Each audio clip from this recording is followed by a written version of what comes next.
Some of the risk factors of vaginal cancer include age. About 85% of the cases of vaginal cancer occur in women who are over the age of 40, and nearly 50% of cases occur in women aged 70 or older. Smoking is another risk factor. A woman who smokes has at least double the risk of developing vaginal cancer as a woman who does not smoke.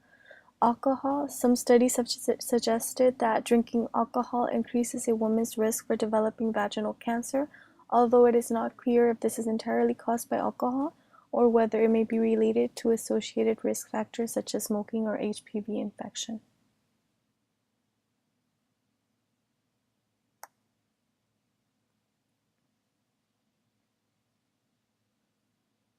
Other risk factors include multiple sex partners, early age at first intercourse, smoking, and HIV infection. Other conditions include vaginal adenosis, which is a non-cancerous condition that is characterized by glandular cells lining areas of the vagina instead of flat squamous epithelial cells. Another one is HPV, which is human papillomavirus, which is a group of more than 100 viruses, some of which are sexually transmitted and may increase a person's risk for developing other cancers of the reproductive system.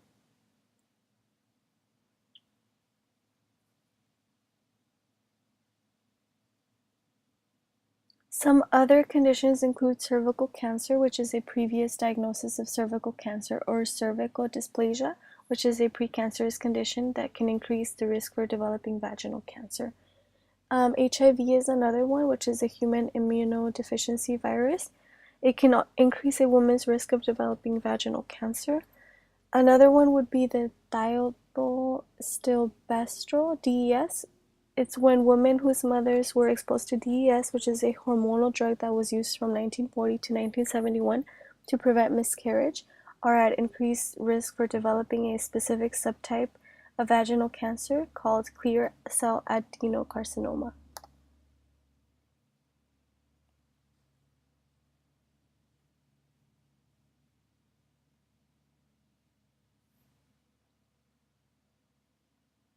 Some of the symptoms include that every vaginal cancer may not cause any signs and symptoms. As it progresses, vaginal cancer may cause signs and symptoms such as unusual vaginal bleeding, for example, after intercourse or after menopause, watery vaginal discharge, or a lump or mass in your vagina.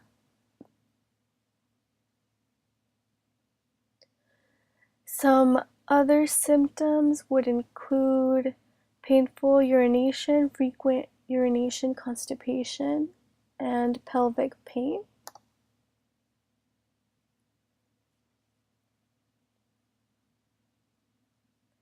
For the treatment, it would be that when it's found in the early stages, vaginal cancer can often be cured. Treatment options depend on the following, which is the stage and size of the cancer, whether the cancer is close to the other organs that may be damaged by treatment, or whether the tumor is made up of squamous cells or is an adenocarcinoma.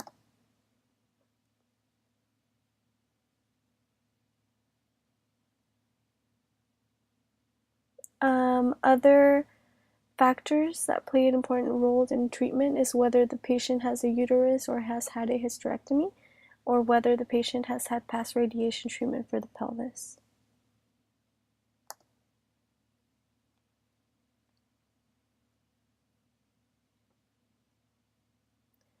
Some of the prevention methods for vaginal cancers include Gardasil, which is a vaccine used to prevent cervical cancer for girls and women between ages 9 and 26. It is also approved to prevent vaginal precancer and cancer. Regular gynecologic examinations can help detect cancer or precancerous conditions at an early stage in women with risk factors for vaginal cancer.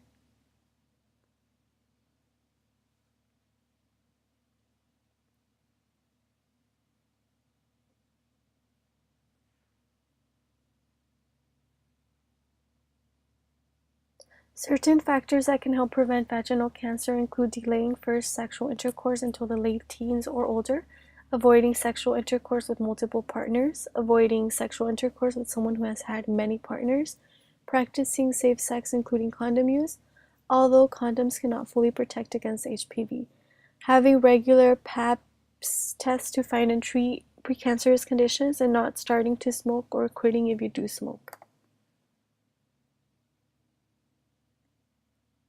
For the incidence of vaginal cancers among different ethnic and cultural groups within the US, vaginal and vulvar cancers are rare. It is estimated that about 800 new cases of HPV-associated vaginal cancer and 3,700 new cases of HPV-associated vulvar cancers are diagnosed in the US each year. More Black and Hispanic women get HPV-associated vaginal cancer than women of any other races and ethnicities, similar to cervical cancer.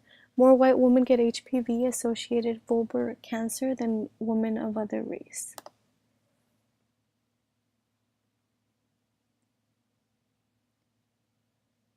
For the prevalence among different ethnic and cultural groups within the US for vaginal cancers, in 2014, Hispanic women had the highest rate of getting cervical cancer, followed by Black, White, Asian Pacific Islander women, and American Indian Alaska Native. From 1999 to 2014, the rate of women dying from cervical cancer has varied, depending on the race and ethnicity. In 2014, Black women were more likely to die of cervical cancer than any other group, followed by Hispanic, White, Asian, Pacific Islander, and American Indian Alaska Native women.